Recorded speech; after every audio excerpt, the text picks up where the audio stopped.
എല്ലാവർക്കും പുതിയൊരു വീഡിയോയിലേക്ക് സ്വാഗതം. എല്ലാവരും സുഖമായിരിക്കുന്നെന്ന് വിശ്വസിക്കുന്നു. അപ്പോൾ ഇന്ന് നമുക്ക് കൊഴലപ്പം ഉണ്ടാക്കി നോക്കാം.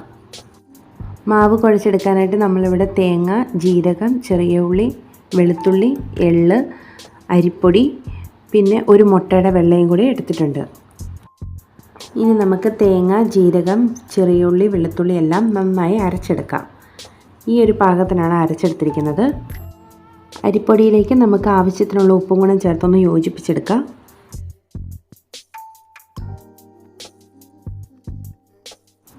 ഉപ്പ് നല്ലപോലെ ഇളക്കി യോജിപ്പിച്ച ശേഷം അരച്ച് വെച്ചിരിക്കുന്ന അരപ്പം കൊണ്ട് ഇതിലേക്ക് ചേർത്ത് ഒന്ന് ഇളക്കി കൊടുക്കാം.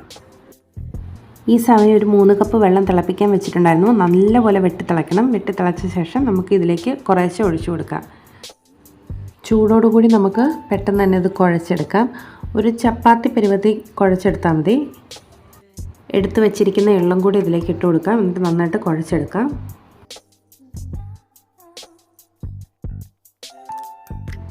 ഈ ഒരു പാകത്തിൽ കുഴച്ചെടുത്തിട്ടുണ്ട്. ഇനി ഇതിലേക്ക് നമുക്ക് മുട്ടയുടെ വെള്ളം കൂടെ തേച്ച് കൊടുക്കാം. നല്ലപോലെ കൊമള വരാൻ വേണ്ടിയാണ് മുട്ടയുടെ വെള്ളം തേച്ച് കൊടുക്കുന്നത്. മാവിന് ഇത്തിരി ചൂട് കുറഞ്ഞിട്ടാണ് മുട്ടയുടെ വെള്ളം തേച്ചത്. ഒരുപാട് ചൂടോടുകൂടി മുട്ടയുടെ വെള്ളം തേച്ചാൽ പിരിഞ്ഞു പോകും. അപ്പം നമ്മൾ കുറച്ച് ചൂട് മാറിക്കഴിഞ്ഞിട്ടാണ് മുട്ടയുടെ വെള്ളം തേച്ച് കൊടുക്കുന്നത്.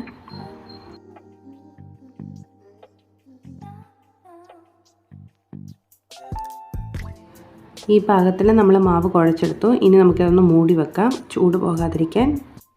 ഈ വലിപ്പമുള്ള ഉരുളകളാക്കി ഉരുട്ടിയെടുത്ത് നമുക്കിനി പരത്തിയെടുക്കാം. ചപ്പാത്തിക്കല്ലിലൊരു പ്ലാസ്റ്റിക്കിൽ എണ്ണ തൂത്തിട്ടാണ് പരത്തിയെടുക്കുന്നത്. പരത്തിയെടുത്തത് നമ്മൾ കൈയുടെ ഫിംഗറിൽ വെച്ചിട്ടാണ് ഷേപ്പാക്കി എടുത്തത്. ഈ രീതിയിൽ കുറച്ചെണ്ണം റെഡിയാക്കി എടുത്തിട്ടുണ്ട്. അതിനുശേഷം കുറച്ചും കൂടെ കൂടുതൽ മാവെടുത്തിട്ട് നമ്മൾ പരത്തിയിട്ട് ഒരേ അളവിലുള്ളത് കിട്ടാൻ വേണ്ടി ഒരു ഗ്ലാസിൻ്റെ ഹെൽപ്പോടുകൂടിയാണ് പിന്നെ ചെയ്തത്. നേരത്തെ ചെയ്ത പോലെ തന്നെ കയ്യിൽ വെച്ച് ഷേപ്പ് ചെയ്യുന്നു.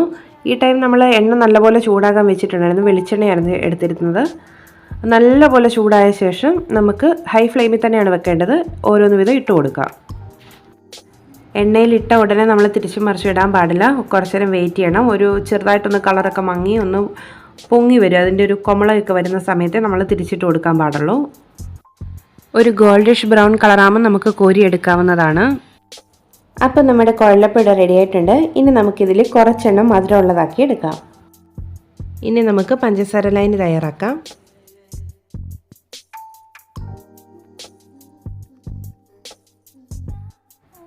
ഈ ഒരു പാകമാണ് നമ്മുടെ പഞ്ചസാര ലൈനിക്ക് വേണ്ടത്. ഇനി ഇതിലേക്ക് നമുക്ക് കുഴലപ്പം ഇട്ട് കൊടുക്കാം. പൊട്ടിപ്പോകാതെ നമുക്ക് ഇളക്കി കൊടുക്കാം. എന്നിട്ട് ഉണ്ടാക്കിയ കുഴലപ്പം നല്ലപോലെ തണുത്തതിന് ശേഷമാണ് പഞ്ചസാര ലൈനി ഇട്ട് കൊടുക്കുന്നത്. തണുത്തില്ലെങ്കിൽ നമുക്കൊരു ക്രിസ്പി കിട്ടിയില്ല. നല്ലപോലെ തണുത്തതിന് ശേഷം ഇട്ട് കൊടുക്കാവുന്നതാണ്. എല്ലായിടത്തും ഷുഗർ ഒട്ടിക്കഴിഞ്ഞതിന് ശേഷം നമുക്ക് കോരിയെടുക്കാം. അപ്പോൾ നമ്മൾ 2 ടൈപ്പിലും കുഴലപ്പം ഉണ്ടാക്കിയിട്ടുണ്ട്. മധുരം ഉള്ളതുകൊണ്ട് മധുരം ഇല്ലാത്തതുകൊണ്ട്. എല്ലാവരും ഒന്ന് ട്രൈ ചെയ്ത് നോക്കുക. വീഡിയോ ഇഷ്ടമായ ലൈക്ക് ചെയ്യാനും ഷെയർ ചെയ്യാനും സബ്സ്ക്രൈബ് ചെയ്യാനും മറക്കല്ലേ. പുതിയ മറ്റൊരു വീഡിയോയുമായി വീണ്ടും കാണാം.